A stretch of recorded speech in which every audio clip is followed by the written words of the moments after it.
বলতে পারবেন এমন কোন কাজ আছে যা স্বয়ং আল্লাহ করেন এবং করতে ভালোবাসেন এবং যা চাইলে আপনিও করতে পারবেন এবং করতে পারবেন মাত্র কয়েক সেকেন্ডে? ইন্নাল্লাহা ওয়া মালাইকাতাহু ইউসাল্লুনা আলান নবী ইয়া আইয়ুহাল্লাযীনা আমানু সাল্লু আলাইহি ওয়া সাল্লিমু তাসলিমা।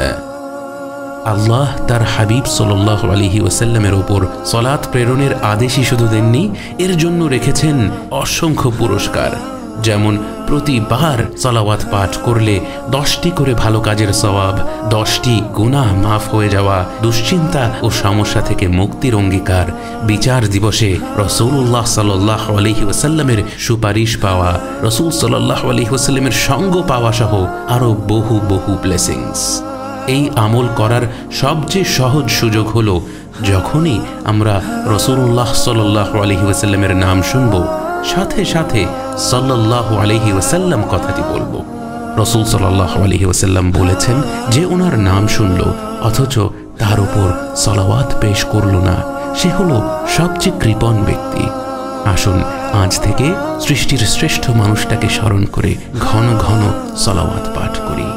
বিশেষ করে যখনই তার নাম শুনব তখন যেন সাল্লাল্লাহু আলাইহি ওয়াসাল্লাম বলতে ভুলে না যাই।